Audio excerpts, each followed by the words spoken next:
तिच्यामध्ये शब्दाचा कुठेही तोल हा गेलेला नाही। मी देवेंद्र फडणवीस साहेब हे औरंगजेब आहेत असं मी म्हटलेलो नाही।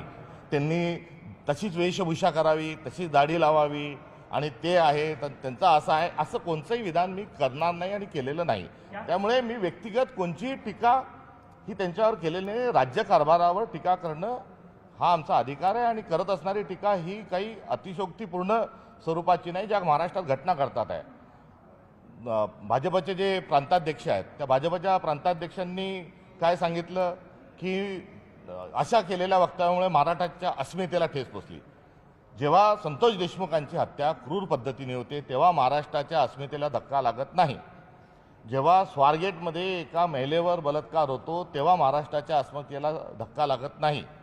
जेव्हा परभणीमध्ये दोन समाजामध्ये तेढ निर्माण होऊन त्या ठिकाणी एक कस्टडीमध्ये एखादा मृत्यू होतो त्यावेळेस महाराष्ट्राच्या अस्मितेला ठेच पोचत नाही। खासदार आणि केंद्रीय मंत्र्यांच्या घरातील लेकीबाळीला महाराष्ट्रातल्या एका लेकीबाळीला छेडल्या जातं तेव्हा महाराष्ट्राच्या अस्मितेला धक्का पोचत नाही। कैलास नागरेसारखा एक राष्ट्रपतींनी गौरवलेला शेतकरी 8 पानी पत्र लिहून आत्महत्या करतो, शेतकऱ्यांच्या आत्महत्या तेव्हा महाराष्ट्राच्या अस्मितेला ठेच पोचत नाही। मात्र देवेंद्र फडणवीस यांच्या संदर्भात जर काही बोललं तर लगेच महाराष्ट्राच्या अस्मितेला ठेच पोचते। हे जो राजकीय स्तर आणि ही राजकीय जी भाषा भाजपकडून वापरली जाते ही अत्यंत चुकीच्या पद्धतीने आहे। काल एक खासदार म्हणाले की मागच्या नरेंद्र मोदी साहेब जे आहेत ते मागच्या जन्मात शिवाजी महाराज होते। आता पुढे चालून आपल्याला असे ऐकायला मिळेल की भाजपचं कोणीतरी असंही म्हणू शकतं की देवेंद्र फडणवीस साहेब त्याच्या मागच्या जन्मात शिवाजी महाराज होते। अरे काय बोलताय तुम्ही? आणि महाराष्ट्राच्या अस्मितेच्या बाता करणाऱ्यांनी ते राहुल सोलापूरकर का फोलापूरकर तो कोण काय आहे तो जेव्हा शिवाजी महाराजांबद्दल अपशब्द काढतात त्यानंतर तो कोठरेकर का फटरेकर जो कोणी काय आहे तो शिवाजी महाराजां ते शिवाजी हा ते अशा लोकांचं नावही कशाला घ्यायचं। ते जेव्हा शेलक्या भाषेमध्ये छत्रपतींबद्दल बोलतात तेव्हा महाराष्ट्राच्या अस्मितेला ठेच पोचत नाही। जेव्हा छत्रपती शिवाजी महाराजांचा पुतळा पडतो आणि त्यातल्या आरोपीला ताबडतोब जमानत मिळते तेव्हा महाराष्ट्राच्या अस्मितेला ठेच पोचत नाही। उलटपक्षी या सरकारने महाराजांचा अपमान करा आणि सुरक्षा मिळवा अशी एक योजना काढली आहे का हाही प्रश्न या निमित्ताने उपस्थित होतो। कारण नागपूरच्या व्यक्तीने आणि त्या सोलापूरकरनी वक्तव्य केले म्हणजे अपमान करा आणि सुरक्षा मिळवा ही योजना चालवत असताना हे जर अस्मितेच्या गोष्टी करत असतील आणि शिवाजी महाराजांच्या संदर्भामध्ये जर खरंच तुम्हाला जर काही गोष्टी करायच्या असतील आणि ती अस्मिता तुमच्या जिवंत असेल आणि त्या अस्मितेच्या बाता जर करत असाल तर शिवाजी महाराजांचा अपमान करणाऱ्या अपशब्द व्यक्त करणाऱ्या लोकांना तुम्ही त्यांच्यावर गुन्हे दाखल करा ना। आता राष्ट्रद्रोहाचा गुन्हा आता हा औरंगजेब राष्ट्रद्रोही होता। अहो तो राष्ट्रद्रोही होता काय असेल नसेल ते झालं पण आमचंही वक्तव्य आहे हे कुठच्या द्रोहात बसतं? हे सत्तेचा जो अहंकार आलेला आहे हा बरोबर नाही ही या निमित्तानं माझी त्यांना विनंतीवजा सूचना आहे। विरोधी पक्ष जे आहे ते एका समाजापाशी लालपत करतात आणि एका समाजामधून त्याचमुळे समाजात तेढ निर्माण होते असं विरोधी पक्ष म्हणतात। आज बजरंग दलांनीही नागपुरात पत्रकार परिषद घेऊन म्हटलं की हिंदू समाजाच्या घरांवरती ज्या पद्धतीने हल्ले होत होते एका समाजाचे लोक येऊन हल्ला करत होते त्याला पाठबळ विरोधी पक्ष देत आहे। निराधार स्वरूपाचं त्यांचं वक्तव्य आहे। जेव्हा नागपूर जळत आहे तेव्हा सर्वांनी जबाबदारीने वागलं पाहिजे। मात्र त्या आगीमध्ये तेल टाकण्याचं काम कोण करत आहे आणि आग लावण्याचे काम करत आहे हे खरं तर तपासलं गेलं पाहिजे। माझी आपल्या माध्यमातून बजरंग दलाला विश्व हिंदू परिषदेला आव्हान आहे की औरंगजेबाच्या कबरी संदर्भात आपण जी भूमिका घेत आहात तशीच भूमिका आपण इंग्रजही औरंगजेबा एवढेच क्रूर होते आणि इंग्रजांच्या काळात जलियनवाला बागसारखे अनेक हत्याकांड झाली आहेत।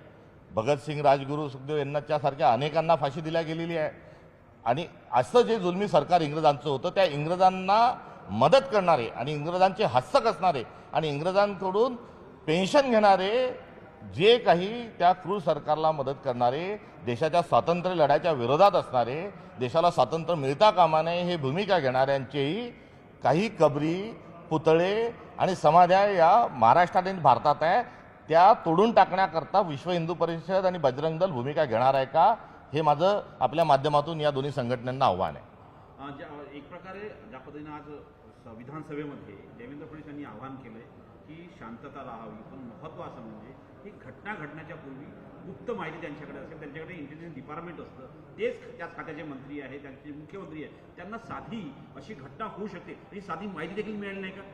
संतोष देशमुखांच्या हत्ये प्रकरणामध्ये यापूर्वीच अशा पद्धतीचा जो पर्दाफाश आहे हा झालेला आहे. चार्जशीटला फोटो लावण्याच्या आधी मुख्यमंत्र्यांनी बघितले नाही किंवा गृह विभाग हाकणाऱ्या माणसाला माहीत नाही असं आपण म्हणू शकत नाही. मात्र एवढी गंभीर हत्या होऊन देखील आरोप ज्या मंडळींवर होते त्या मुंडेंना वाचवण्याचा तर काँग्रेसचे प्रदेशाध्यक्ष सपकाळ बोलत होते. त्यांनी राज्य सरकारवर जोरदार हल्लाबोल केलाय. नागपुरातला राडा हा पूर्वनियोजित कट होता असा मोठा दावा उपमुख्यमंत्री एकनाथ शिंदेंनी केला. ज्या मोमीनपुरामध्ये घटना घडली तिथं एरवी अनेक गाड्या पार्क असायच्या, मात्र काल तिथं गाड्या नव्हत्या असं शिंदेंनी म्हटलंय. समाजकंटकांना शोधून कडक कारवाई होईल असं आश्वासन उपमुख्यमंत्री एकनाथ शिंदेंनी दिलं.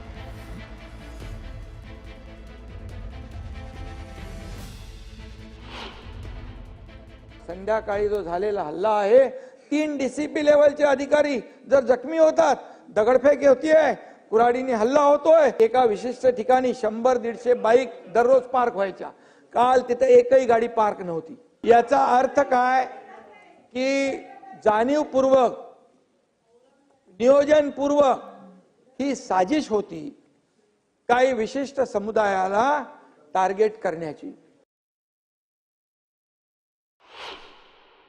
ज्यांनी पोलिसांवर हल्ला केलाय, निवेदन मुख्यमंत्र्यांनी केलेलं आहे, कायदा हातात घेतलेला आहे, कायद्याचं राज्य आहे, ज्यांनी कायदा हातात घेतलाय त्यांच्यावर कडक कारवाई सरकार करेल अशा प्रकारची भावना आणि भूमिका सरकारने घेतलेली आहे. त्यामुळे इथून पुढे औरंग्याचं समर्थन, औरंग्याचं उदात्तीकरण कुणी खपून घेणार नाही. नागपुरातल्या हिंसाचारानंतर विश्व हिंदू परिषदेनं पत्रकार परिषद घेत आक्रमकपणे भूमिका मांडली आहे. नागपुरातला हिंसाचार सुनियोजित कट असल्याचा आरोप विश्व हिंदू परिषदेच्या पदाधिकाऱ्यांनी केला. तसंच या हिंसाचार ज्याच्या वाहनांचं नुकसान झालं त्याची भरपाई अटक केलेल्या आरोपींकडून वसूल करा अशी मागणी विश्व हिंदू परिषदेनं पत्रकार परिषदेत केली.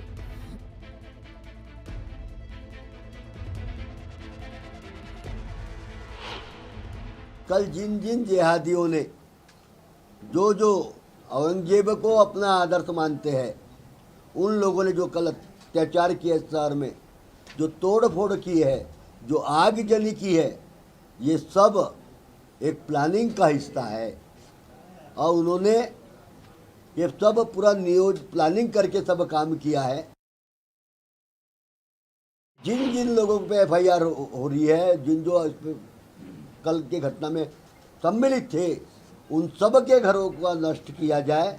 उसको बेचकर जो हमारे हिंदू परिवार की गाड़ियाँ जलाई गई है, 50-60 के ऊपर तो बाइकें जली है, 4 व्हीलर जली है, और हमारी जाने आने वाली बहनों को छेड़ा गया है.